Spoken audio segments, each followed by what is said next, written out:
বন্ধুরা, যে দেখো আজকে একটু দই দিয়ে লেগ পিস বানাবো। তো এই যে এগুলোকে একটু মাছ মাছ দিয়ে কেটে নিয়েছি যাতে মশলাগুলি ভিতরে ঢোকে। আর একটু মাংস আছে, একসাথে বানিয়ে নেব একসাথে। এখন একটু ম্যারিনেট করে নেব মশলাগুলো দিয়ে।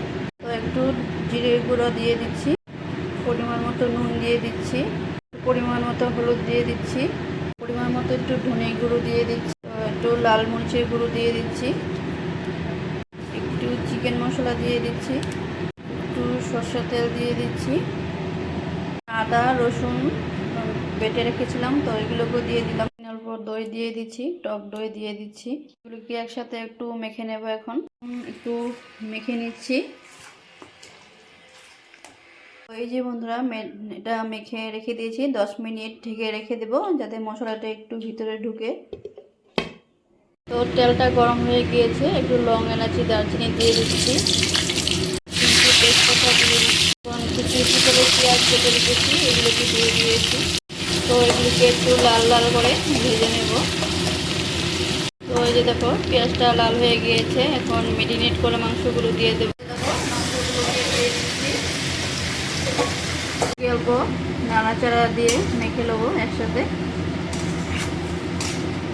এখন একটু ঢেকে দেব। তো এই যে দেখো বন্ধুরা, ভালো করে কষিয়ে নিচ্ছি যাতে মশলাগুলো ভালো করে ভিতরে ঢুকে যায়। তো বন্ধুরা দেখো, চিকেনটা ভালো করে কষা হয়ে গিয়েছে, দেখতেই পাচ্ছ সুন্দর কালার এসে গিয়েছে।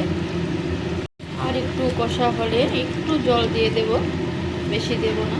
দেখো বন্ধুরা, ভালো করে কষা হয়ে গিয়েছে, এখন একটু জল দিয়ে দেব, একটু জল দেব, বেশি দেব না। তো এই যে দেখো একটু জল দিয়েছি, বেশি জল দিলাম না। একটু চিনি দিয়ে দিচ্ছি টেস্টের জন্য। দেখো হয়ে গিয়েছে, তো এখন একটু গরম মশলা দিয়ে দিচ্ছি। তো এই যে দেখো বন্ধুরা, আমার দই দিয়ে চিকেন লেগ পিসটা বানানো হয়ে গিয়েছে, দেখতে তো ভালোই লাগছে। তো তোমরাও ঘরে বানিয়ে খেয়ে দেখো কেমন লাগে। তো এখন রাখছি। তো সবাই ভালো থেকো, বাই।